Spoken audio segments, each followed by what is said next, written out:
ಒಂದು ಸಲ ಯಾವ ರೀತಿ ಕಳೆದ ಸಲದ್ದು 2014ರ ವೋಟಿಂಗ್ ಪರ್ಸೆಂಟೇಜನ್ನು ಈ ಸಲದ ವೋಟಿಂಗ್ ಪರ್ಸೆಂಟೇಜ್ ಜೊತೆ ಕಂಪೇರ್ ಮಾಡಿದ್ವಿ. ಹಾಗೆ ಎಕ್ಸಿಟ್ ಪೋಲ್ಗಳನ್ನು ಅರ್ಥ ಮಾಡಿಕೊಳ್ಳೋದು ಇನ್ನಷ್ಟು ಸುಲಭ ಆಗೋದಂದರೆ ಎಕ್ಸಿಸ್ಟಿಂಗ್ ಸಂಖ್ಯೆಗಳು ಗೊತ್ತಿದ್ದಾಗ ಆ ಸಂಖ್ಯೆಗಳನ್ನು ನಿಮ್ಮ ಮುಂದಿಡ್ತೀವಿ. 2014ರ ಚುನಾವಣೆ ಬಿಜೆಪಿ ಮಿಷನ್ 272 ಅಂತ ಘೋಷಣೆ ಮಾಡಿತ್ತು. ಅಂದ್ರೇನು? ಸ್ವಂತ ಬಲದ ಮೇಲೆ ಅಧಿಕಾರಕ್ಕೆ ಬರಬೇಕು.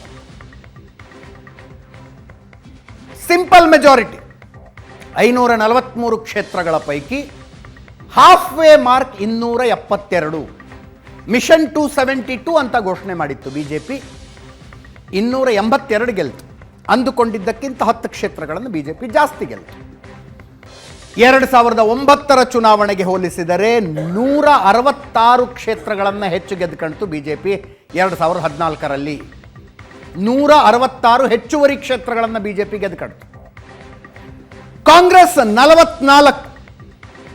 ಇತಿಹಾಸದಲ್ಲೇ ಅತ್ಯಂತ ಕಡಿಮೆ ಸಂಖ್ಯೆ ಕಾಂಗ್ರೆಸ್ಸಿಗೆ ಬಂದಿದ್ದು 44. ಅಧಿಕೃತ ವಿರೋಧ ಪಕ್ಷವು ಕಾಂಗ್ರೆಸ್ ಆಗಲಿಲ್ಲ. 44 ಕ್ಷೇತ್ರಗಳಿಗೆ ಕಾಂಗ್ರೆಸ್ ಕುಸಿತು. 2009ರ ರಿಸಲ್ಟಿಗೆ ಹೋಲಿಸಿದರೆ 162 ಕ್ಷೇತ್ರಗಳನ್ನು ಕಾಂಗ್ರೆಸ್ ಕಳೆದುಕೊಂಡಿತು. ಇತರೆ 217 ಬಂದಿದ್ರು, -4 2009ಕ್ಕೆ ಹೋಲಿಸಿದರೆ. ವೋಟ್ ಪರ್ಸೆಂಟೇಜನ್ನು ನೋಡ್ತಾ ಇದ್ದೀರಿ.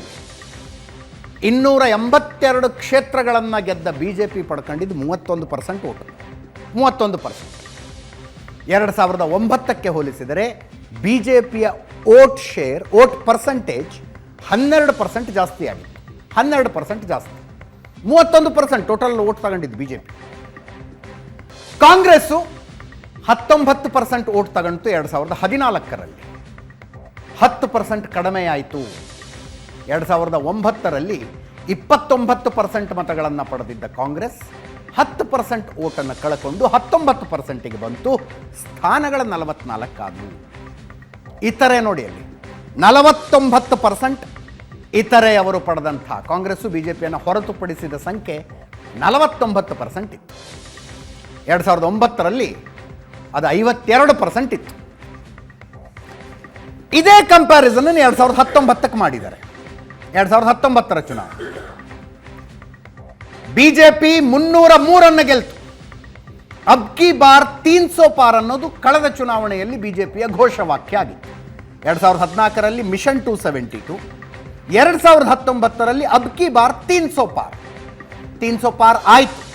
ಅಂದುಕೊಂಡದ್ದಕ್ಕಿಂತ 3 ಕ್ಷೇತ್ರಗಳನ್ನು ಬಿಜೆಪಿ ಜಾಸ್ತಿ ಗೆಲ್ತು.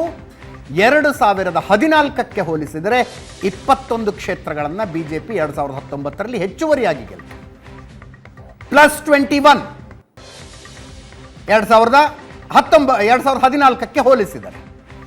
ಕಾಂಗ್ರೆಸ್ 2014ಕ್ಕೆ ಹೋಲಿಸಿದರೆ 8 ಕ್ಷೇತ್ರಗಳನ್ನು ಹೆಚ್ಚುವರಿಯಾಗಿ ಗೆಲ್ತು. 44 ಇತ್ತು 2014ರಲ್ಲಿ, 52ಕ್ಕೆ ಬಂತು. 8 ಕ್ಷೇತ್ರಗಳ ಹೆಚ್ಚುವರಿಯಾಗಿ ಬಿಜೆಪಿಯ ವೋಟ್ ಶೇರ್ ಮತ್ತೆ ಜಾಸ್ತಿ ಆಯಿತು.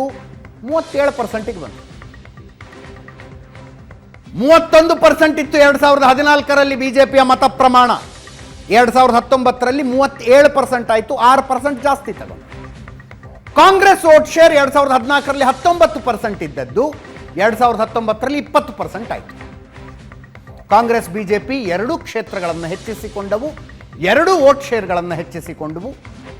ಕಡಿಮೆಯಾಗಿದ್ದು ಉಳಿದ ಪಕ್ಷಗಳಿಗೆ 188 ಬಂತು 2019ರಲ್ಲಿ. ಇತರೆ ಪಕ್ಷಗಳ ಸಂಖ್ಯೆ -29 ಆಯಿತು. ವೋಟ್ ಶೇರ್ -6 ಆಯಿತು.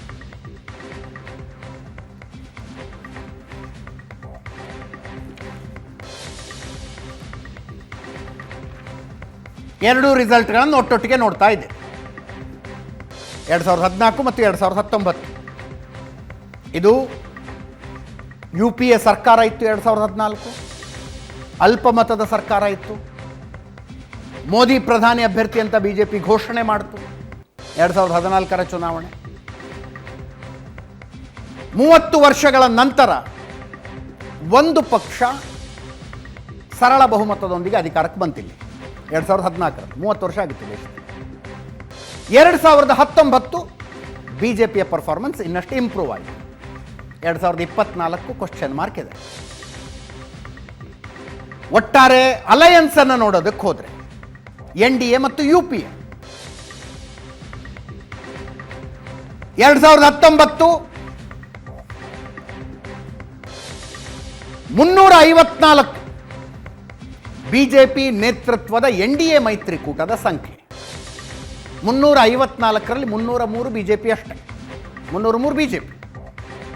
UPA 93 ಇತ್ತು, 93ರಲ್ಲಿ 52 ಕಾಂಗ್ರೆಸ್, ಇತರೆ 96 ಕ್ಷೇತ್ರಗಳಲ್ಲಿ ಗೆದ್ದಿತ್ತು. 354 NDAದ ಸಂಖ್ಯೆ.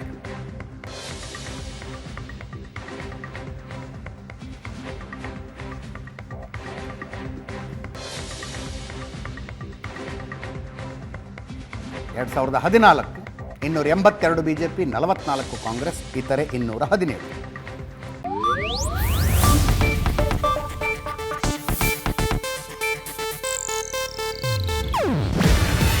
ಇದು ಏಷ್ಯಾನೆಟ್ ನ್ಯೂಸ್ ನೆಟ್ವರ್ಕ್ ಪ್ರಸ್ತುತಿ.